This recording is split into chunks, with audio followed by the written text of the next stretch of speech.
The mining station on Kepler 442b hummed, with the usual sounds of extractors and processors working through the red soil. Zara had been working here for 3 cycles, managing the alien workforce that came from 12 different species across the galaxy.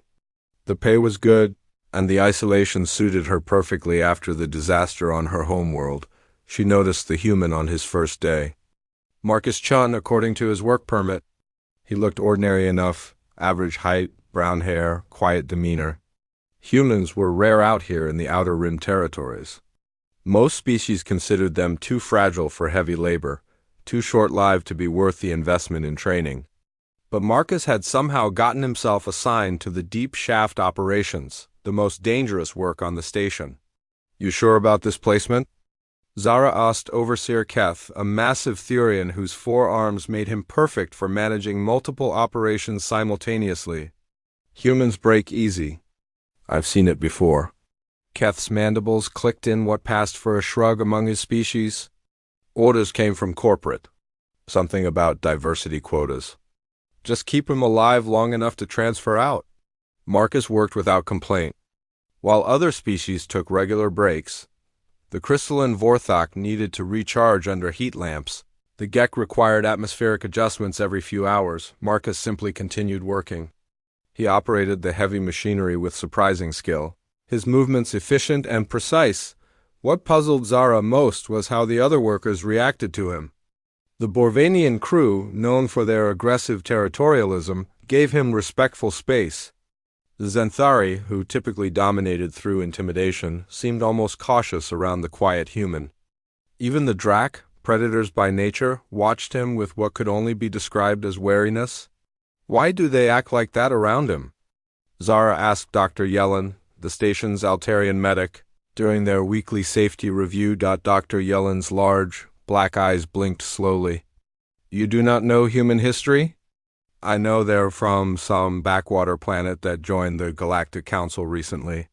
Nothing special about them." The doctor's translator device hummed as he processed his thoughts.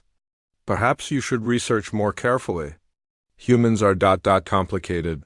During the second week, Marcus proved his worth during a tunnel collapse in Section 7, while other workers panicked and called for emergency teams.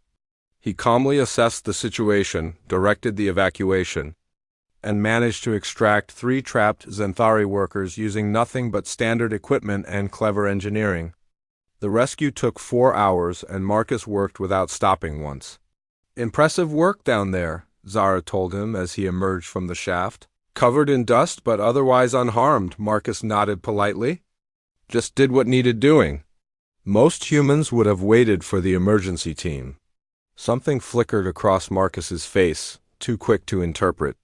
Most humans don't work in places like this. That night, Zara accessed the Galactic database to research human history. What she found made her blood run cold. Earth had been classified as a death world, a planet, so hostile that most species couldn't survive there without extensive life support.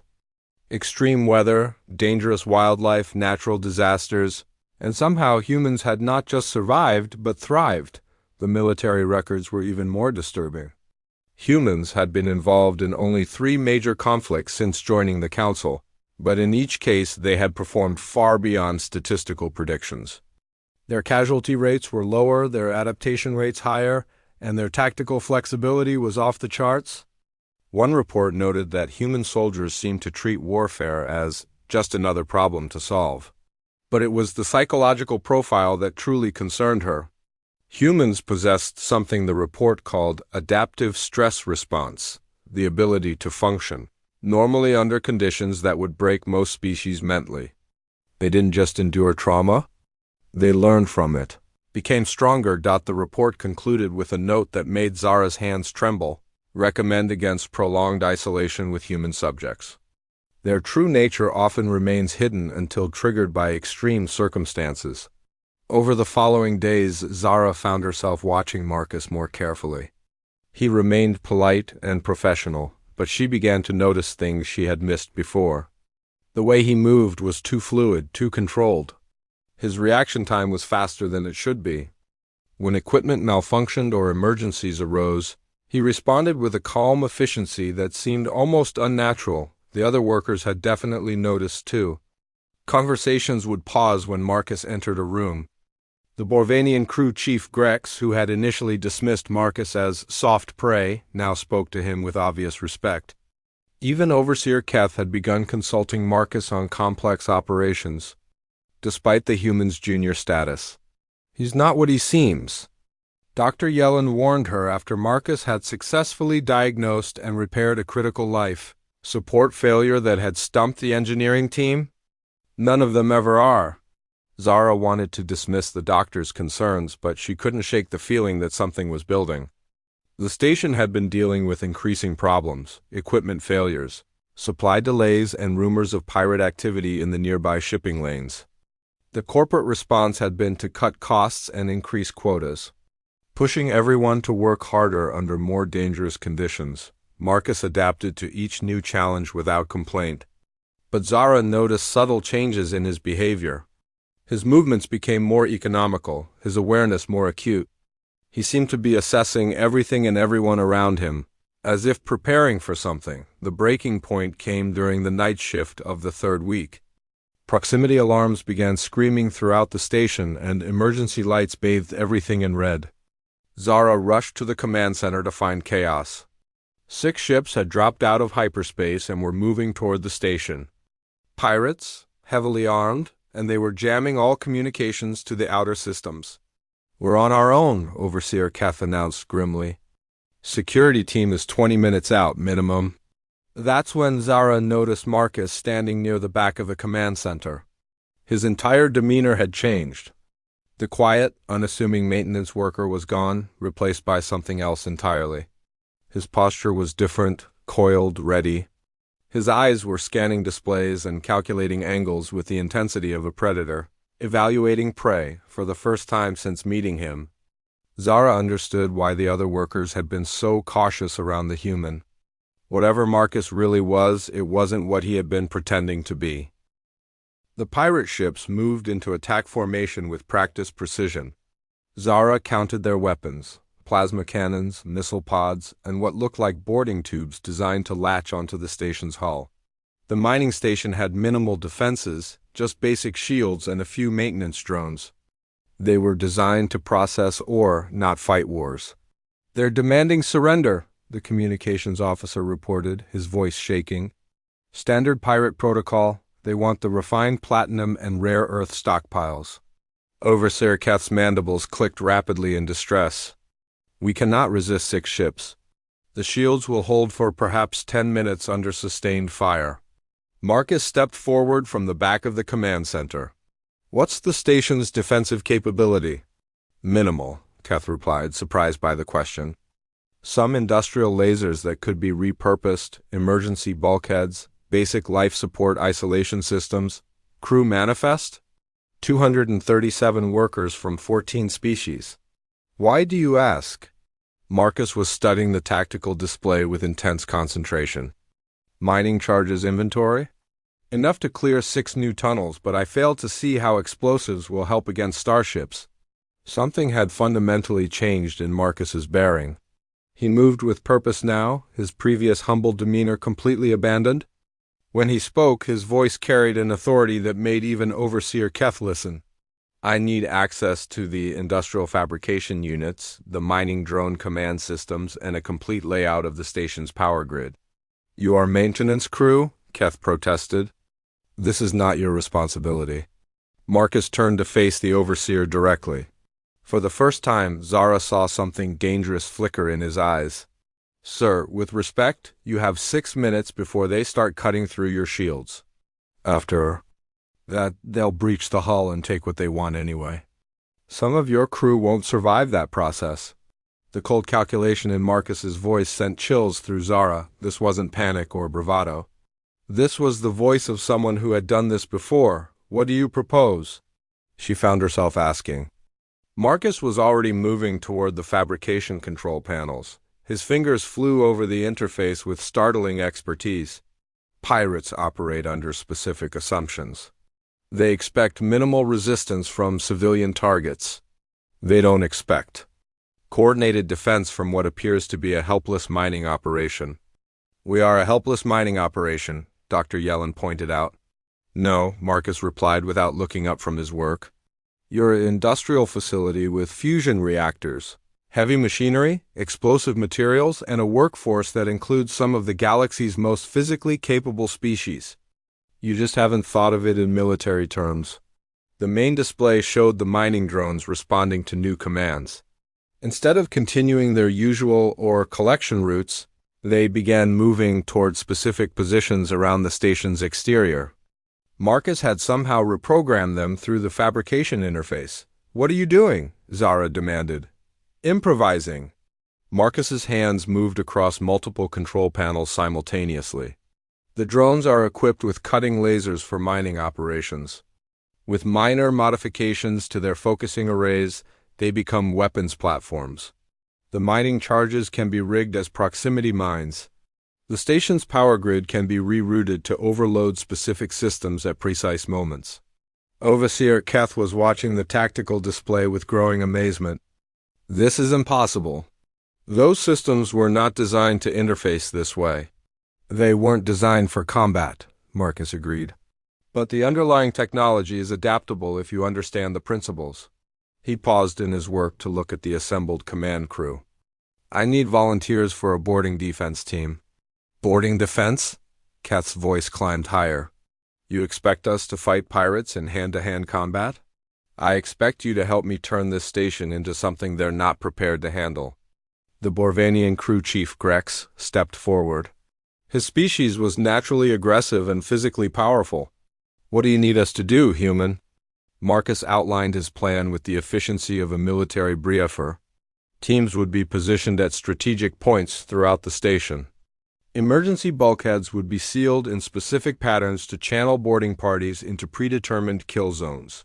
The industrial equipment would be weaponized, plasma cutters, heavy lifting gear, even the food processing systems could be turned into defensive tools. This is insane, Dr. Yellen protested. We are miners, not soldiers.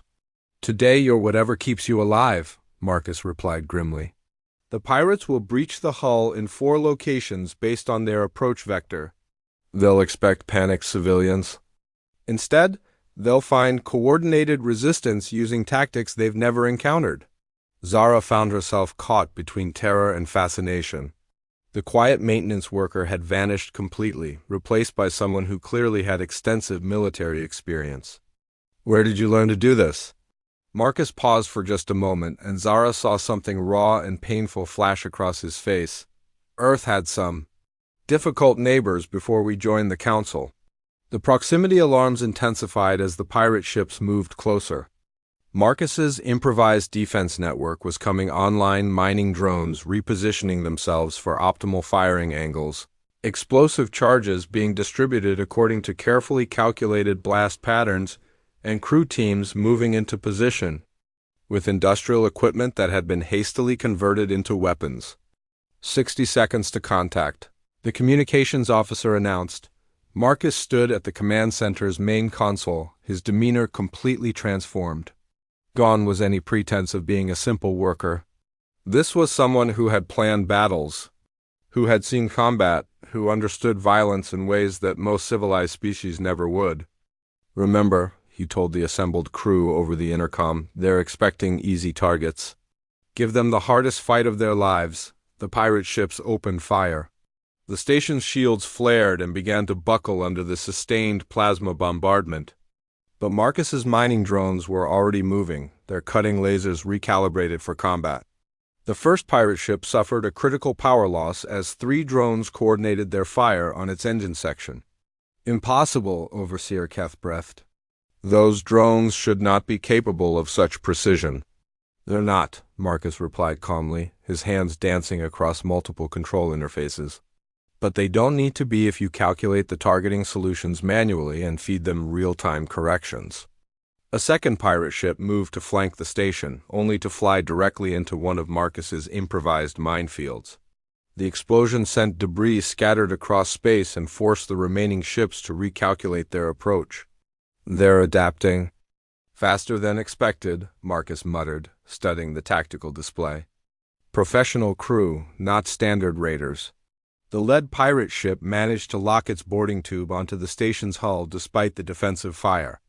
Cutting beams began working through the reinforced airlock, and Zara realized that the real test was about to begin. Whatever Marcus really was, whatever he had been hiding, was about to be revealed when those boarding parties broke through. The cutting beam breached the airlock with a shower of sparks and molten metal.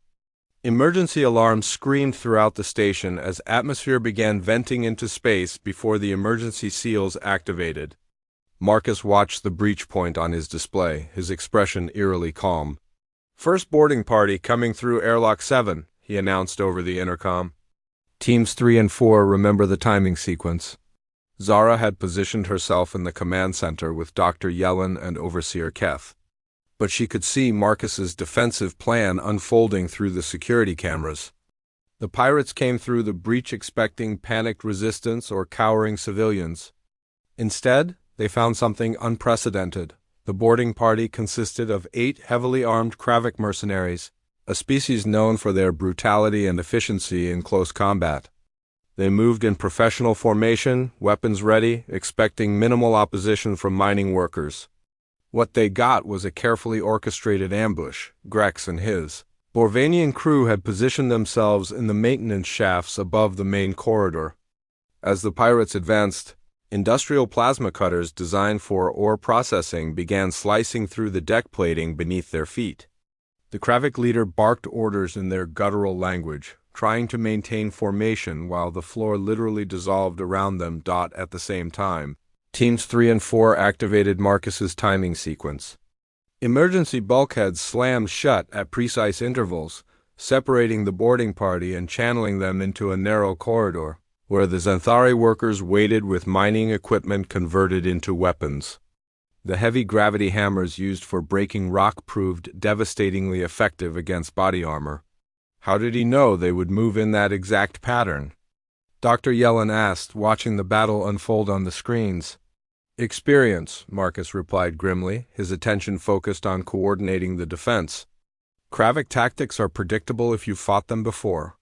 A chill ran down Zara's spine. The Galactic database had mentioned that humans were involved in only 3 major conflicts, but it hadn't provided details about who they had fought or how those conflicts had ended. The second boarding party breached airlock 12 simultaneously. This group was larger and better prepared, having learned from their comrades' fate. They brought portable shields and moved more cautiously through the station's corridors. Marcus adapted instantly. Team 7 through 9 execute Plan Delta. The lights went out in Section 12. Emergency lighting flickered on, casting everything in a hellish red glow that gave the defending aliens a massive advantage.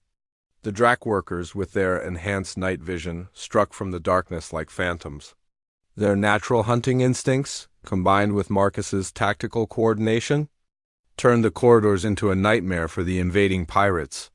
The human fights like he has done this many times before, Grex reported over the comm, breathing heavily after his team had finished off the first boarding party.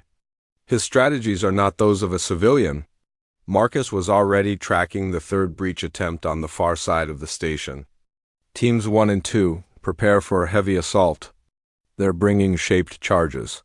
Zara realized she was watching something extraordinary and terrifying. Marcus wasn't just coordinating a defense. He was conducting a symphony of violence with the precision of a master tactician. Every move he made seemed to anticipate the enemy's response. Several steps ahead, the third boarding party blasted through the hull with military-grade explosives, flooding an entire section with armed mercenaries from multiple species. This wasn't a simple raid anymore.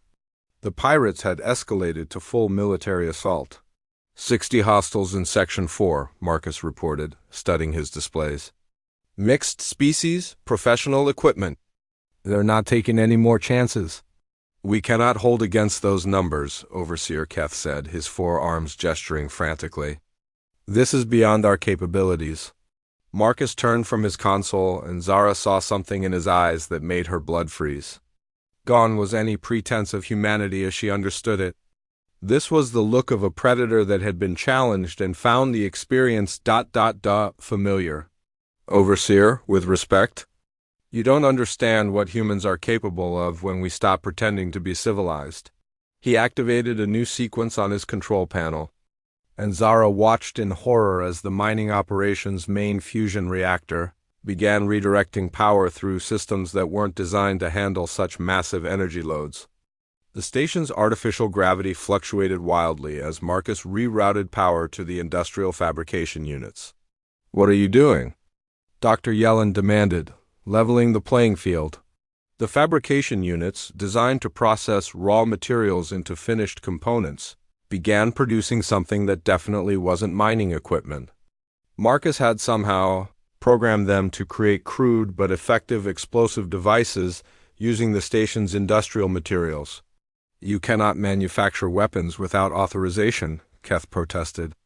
"Corporate regulations strictly forbid. Corporate regulations don't cover active combat situations." Marcus cut him off. His voice carried an edge of authority that brooked no argument. "Emergency powers doctrine allows necessary adaptations for crew survival." The newly manufactured explosives were distributed through the station's pneumatic tube system, originally designed for moving ore samples. Within minutes, strategic points throughout Section 4 were rigged with charges powerful enough to collapse entire corridors, but Marcus wasn't finished. He activated another sequence that caused the station's atmosphere processing system to flood Section 4 with a carefully calculated mixture of gases that would be toxic to most species but harmless to the defenders who had been issued emergency breathing equipment. This level of tactical thinking, Dr. Yellen said quietly to Zara, "This is not normal for any species I know." Zara was beginning to understand what the galactic database had meant about humans hiding their true nature. The quiet, unassuming maintenance worker had been a facade. The real Marcus Chun was something far more dangerous than she had imagined. The 60-strong assault force in Section 4 found themselves trapped in a section of the station that was rapidly becoming uninhabitable. The atmosphere was poisonous, the gravity was fluctuating unpredictably, and explosive devices were detonating in precisely calculated sequences that collapsed escape routes while herding the survivors into predetermined locations. "They're withdrawing to their ships," the communications officer reported. "No," Marcus said flatly, studying his tactical display. "They're regrouping for orbital bombardment.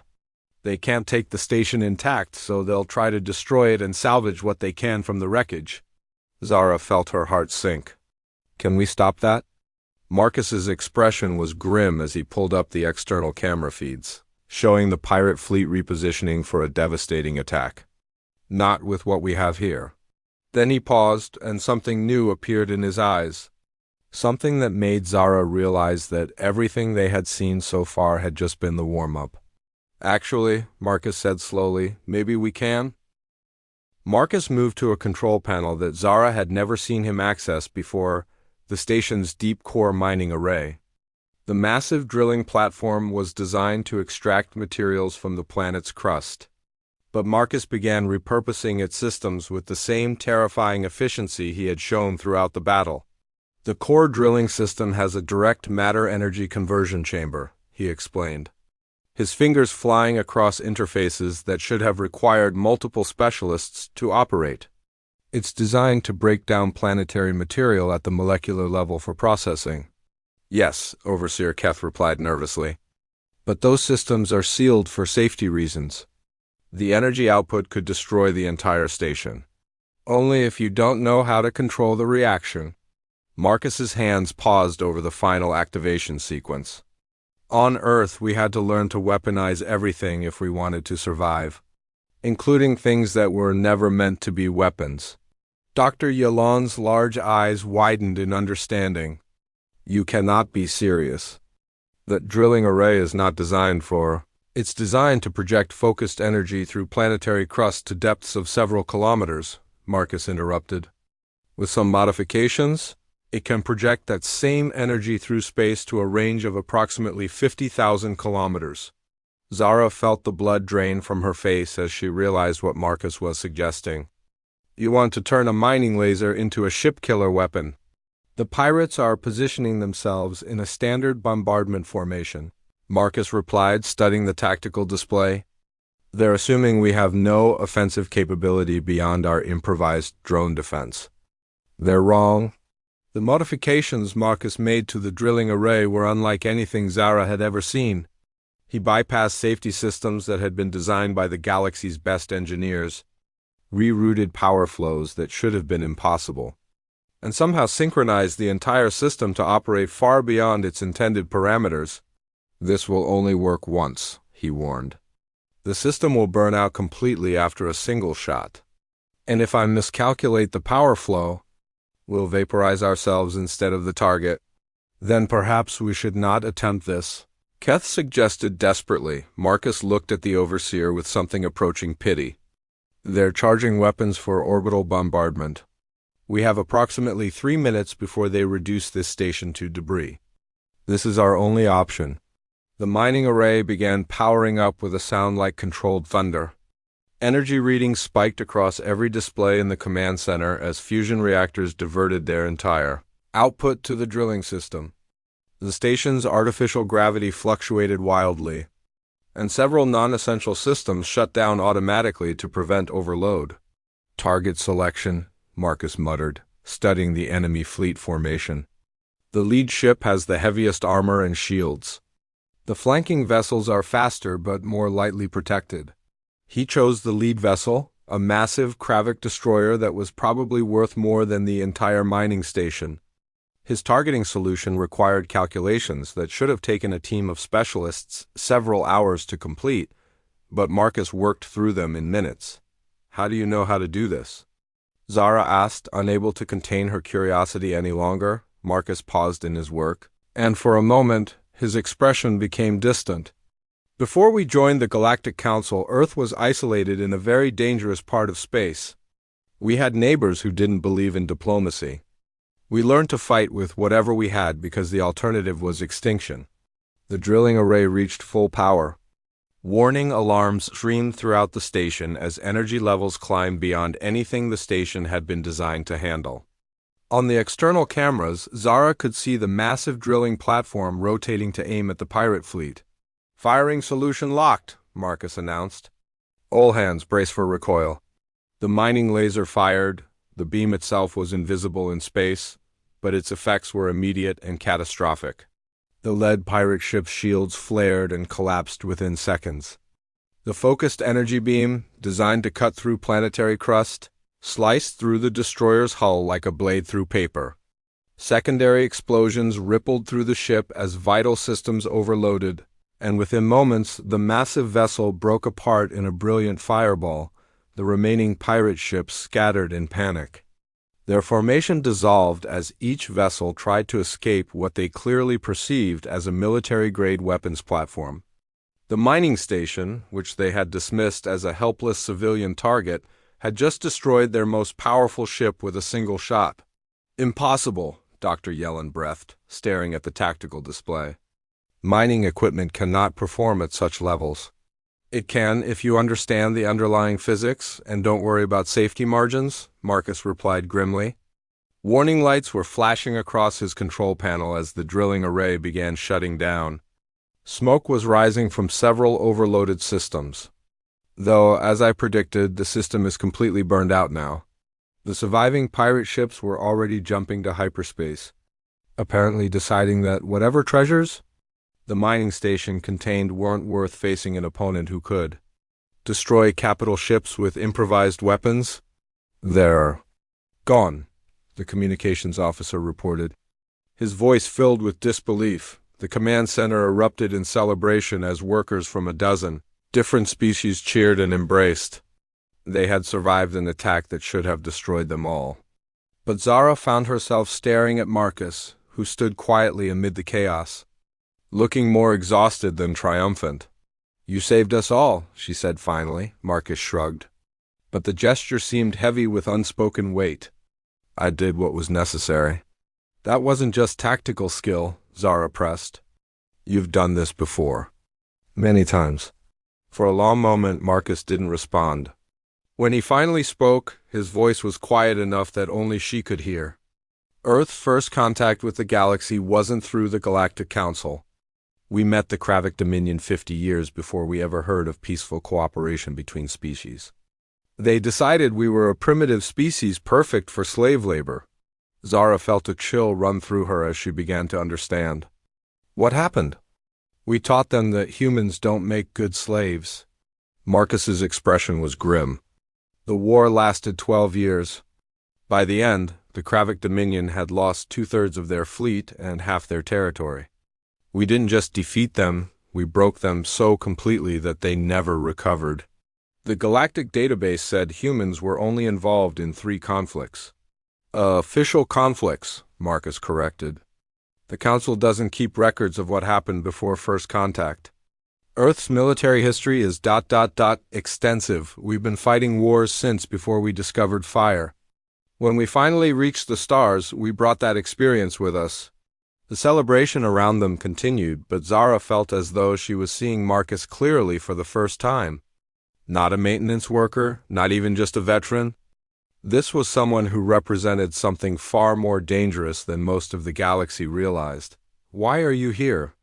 she asked. "Working maintenance on a mining station?" Marcus managed a tired smile. "Even warriors need to eat. And sometimes it's better if people don't know what you're really capable of until they absolutely have to." Looking around at the cheering crowd of survivors, Zara realized that everyone on the station would now understand that their quiet human colleague was something extraordinary. The secret was out, and there would be no going back to the comfortable fiction that humans were just another harmless species among many. In the hours following the battle, word of what had happened spread throughout the Outer Rim territories faster than hyperspace communications could carry it. A single human maintenance worker had coordinated the defense of a mining station against a professional pirate fleet and emerged victorious using nothing but improvised weapons and tactical brilliance. Zara found Marcus in the damaged Section 4, working alone to repair the systems he had destroyed during the battle. His movements were methodical and precise, but she could see the weight of exhaustion in his shoulders. The transformation she had witnessed during the fight seemed to be reversing itself, as if he was deliberately putting his mask of ordinary humanity back on. "The Council fleet will be here in 6 hours, she told him. "They'll want a full report of what happened." Marcus didn't look up from his work. "I imagine they will. There's going to be questions about how a mining station managed to destroy a Kravik destroyer with industrial equipment." "Good questions," Marcus agreed. "I hope someone can answer them." Zara felt frustration building inside her. After what she had witnessed, his return to this quiet, unassuming persona felt almost insulting. "You can't just pretend this didn't happen. Everyone saw what you did." "What I did was help coordinate a desperate defense using the resources available," Marcus replied calmly. "The official report will reflect that the crew worked together to repel the attack using improvised tactics and equipment modifications." "That's not the whole truth. Truth is relative." Marcus finally looked at her, and she saw something sad in his eyes. The galaxy has spent the last century building a peaceful civilization based on cooperation and mutual understanding. Most species have forgotten that violence even exists, let alone how to be effective at it. That's a beautiful thing, but sometimes violence finds you anyway. When that happens, someone needs to remember how to fight back. Dr. Yellen appeared in the doorway, moving with the careful precision of his species. "Marcus Chen, I have completed the medical examinations of the crew. 0 fatalities, minimal injuries. This outcome should have been statistically impossible." Marcus shrugged. "We got lucky." "Luck," the doctor repeated, his large eyes blinking slowly. "Yes, that must be it. Certainly not advanced tactical training or extensive combat experience." "Dr. Yellen," Marcus said quietly, "sometimes it's better to be lucky than good." Over the following days, investigators from the Galactic Council arrived to examine the aftermath of the attack. They interviewed every crew member, analyzed the battle recordings, and studied the improvised weapon systems that Marcus had created. Their conclusions were filed in reports marked with various levels of security classification, The public version described a heroic defense coordinated by the diverse crew of the mining station, emphasizing the cooperation between species and the innovative use of industrial equipment for defensive purposes. Marcus Chen was mentioned as a maintenance specialist who had contributed technical expertise to the effort. The classified version told a very different story. Human subject displays tactical awareness and combat coordination, abilities far exceeding normal parameters. Zara read from a report that Dr. Yellen had somehow acquired access to. Recommend immediate assessment by Council Military Intelligence. They want to recruit him, Dr. Yellen observed. Or study him. Possibly both. Zara wasn't surprised. What Marcus had accomplished shouldn't have been possible for any civilian, regardless of species. The fact that he had done it while maintaining a cover identity as a simple worker suggested training and experience that went far beyond anything in his official records. She found him in the observation lounge, staring out at the stars through the reinforced transparent aluminum windows. The view showed the debris field where the pirate destroyer had been vaporized, a reminder of what had happened here. They're going to want answers, she told him. I know. Answers you're not going to give them. Marcus was quiet for a long moment. The galaxy has built something remarkable out here. Hundreds of species working together, sharing knowledge, building a civilization that doesn't depend on conquest or domination. Most of them have never seen real war, but humans have. Humans have seen more war than any species should have to endure. We're good at it because we had to become good at it. That's not something to be proud of. Zara joined him at the window, studying his profile. Then why are you here? Why hide what you are? Because the galaxy doesn't need more warriors, Marcus replied. It needs builders, engineers, scientists, artists, people who can create instead of destroy. I'd rather spend my life fixing mining equipment than planning military campaigns. But when violence comes anyway, then someone has to remember how to fight back. Marcus turned to face her. But only when there's no other choice. The conversation was interrupted by Overseer Keth, who approached them with obvious nervousness. Marcus Chun, there's a communication for you from the Council Fleet. They wish to speak with you privately. Marcus nodded and followed Keth toward the communications center. Zara started to go with them, but Marcus stopped her. This is something I need to handle alone, he said, through the observation windows. Zara could see the massive Council Fleet ships maintaining position around the mining station. She wondered what they wanted from Marcus and what he would tell them. More importantly, she wondered what would happen to the quiet, unassuming maintenance worker after today. Because regardless of what official reports might say, everyone on the station now knew the truth about their human colleague. The mask had slipped, and there was no putting it back on completely. When Marcus emerged from the communications center 30 minutes later, his expression was unreadable.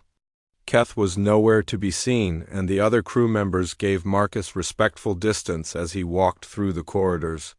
What did they want? Zara asked when she caught up to him. To offer me a job, Marcus replied simply. Are you going to take it? Marcus looked around the mining station, at the repaired bulkheads, the jury-rigged systems. The crew members going about their daily routines as if pirate attacks were just another workplace hazard to be dealt with and forgotten. I already have a job, he said finally. One that usually doesn't involve destroying starships. But Zara could see something had changed in his eyes. The comfortable anonymity he had enjoyed was gone forever. Whatever came next, it wouldn't be the simple life of a maintenance worker on a remote mining station. 3 weeks after the pirate attack, life on Kepler 442b had settled into a routine. The mining station operated with increased efficiency, partly due to the upgraded systems Marcus had installed during his defensive modifications, and partly because the crew worked together with a cohesion that hadn't existed before the crisis, but everything had changed. Even if the daily routines remained the same, Zara noticed it in the way other crew members interacted with Marcus. The respectful distance had evolved into something approaching reverence. When equipment malfunctioned or complex problems arose, workers naturally turned to him for solutions. Not because he was their supervisor, but because they had seen what he was capable of when circumstances demanded it. Marcus handled the attention with characteristic quiet efficiency, but Zara could see the strain it was causing him. The comfortable anonymity he had cultivated was gone, replaced by expectations he clearly didn't want to meet. The supply ship brought new crew assignments, Overseer Keth announced during the weekly staff meeting. Corporate is expanding operations based on our improved efficiency ratings. Among the new arrivals was someone who made Marcus visibly tense for the first time since the battle. Captain Sarah Mitchell, officially listed as a safety inspector, but her bearing and the way she observed everything suggested military experience. When she was introduced to the crew, her gaze lingered on Marcus with obvious recognition. "Mr. Chun," she said during their formal introduction, "I've heard impressive things about your technical skills." "And just doing my job," Marcus replied. But Zara caught the subtle tension in his voice. "Of course. I'm looking forward to seeing your work firsthand." Over the following days, Captain Mitchell conducted her inspections with thorough professionalism, but Zara noticed she spent considerable time reviewing the modifications Marcus had made during the battle. She examined the rebuilt systems, studied the tactical recordings, and asked detailed questions about the defensive strategies that had been employed. "She's not really a safety inspector," Dr. Yellen observed during one of their private conversations. "I know," Zara replied. "The question is what she really wants." The answer came during the fourth day of Mitchell's visit. Alarms began sounding throughout the station, but these weren't emergency alerts. They were proximity warnings for incoming ships dropping out of hyperspace. "Multiple contacts," the communications officer reported, his voice tight with barely controlled panic. 12 vessels, unknown configuration, not responding to standard hails. In the command center, Captain Mitchell stepped forward with obvious authority.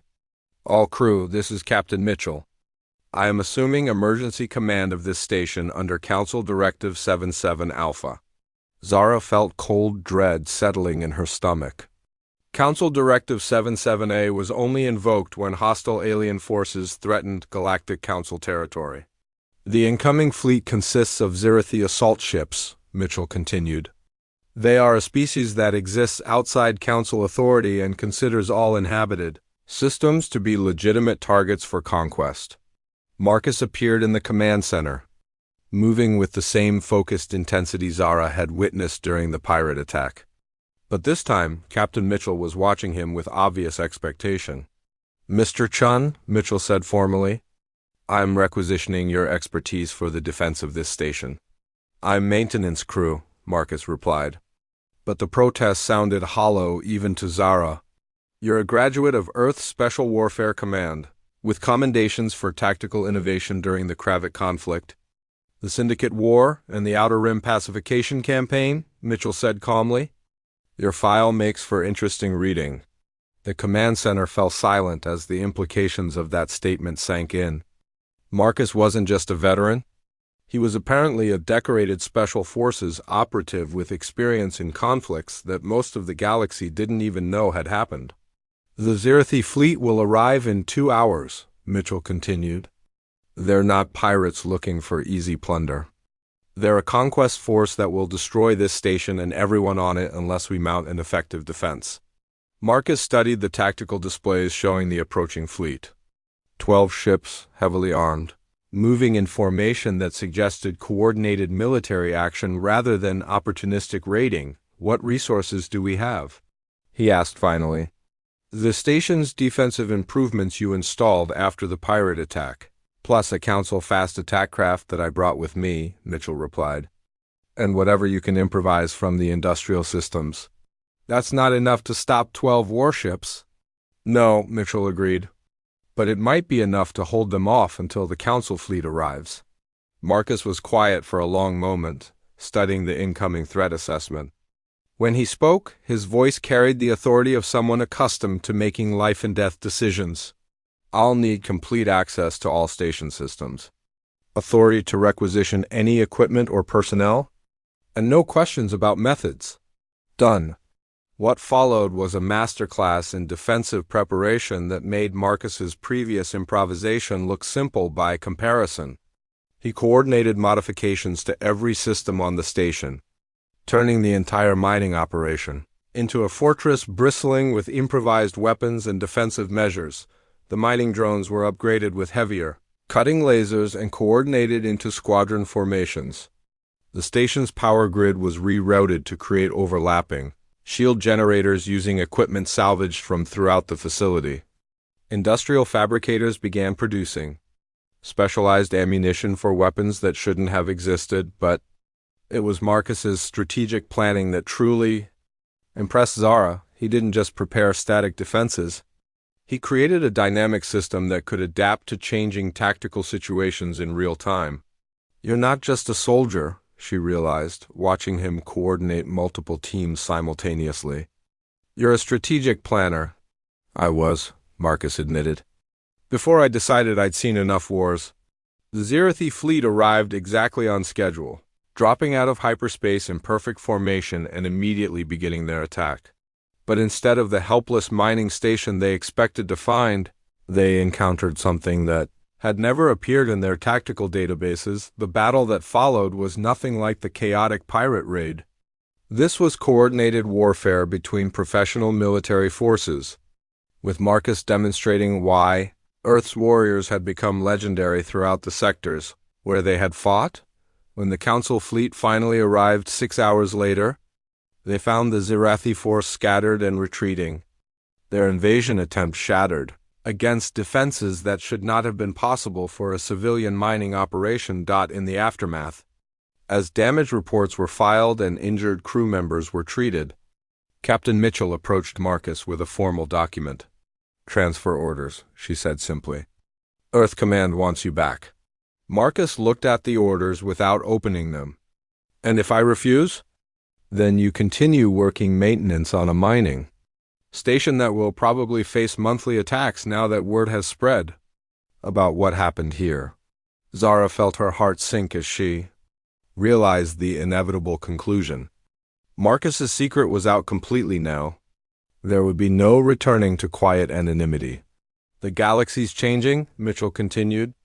"The peaceful cooperation we've enjoyed for the past century is breaking down. Species like the Zirathi are testing our defenses, looking for weakness. We need people who remember how to fight." Marcus was quiet for a long time, staring out at the stars through the command center windows. When he finally spoke, his voice was heavy with resignation. "I'll need to train a replacement for the maintenance position," he said finally. "Already handled," Mitchell replied. "Your successor arrives tomorrow."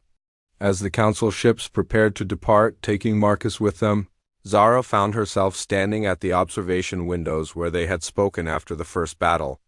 The quiet maintenance worker who had saved them all was leaving, probably forever. "Will you be back?" she asked when Marcus came to say goodbye. "I don't know," he replied honestly. "But if you ever need help again, remember what I taught you? Sometimes the galaxy forgets that peace requires strength to maintain it." Watching his ship disappear into hyperspace, Zara realized that she had witnessed something remarkable. Not just a battle, but a transformation. Marcus Chen had started as a mystery and ended as a legend, and somewhere out there, other humans were probably working quietly at ordinary jobs, hiding extraordinary capabilities, until the moment when violence found them and they had to remember what they really were. The galaxy was indeed changing, and humanity's role in that change was only beginning to be understood.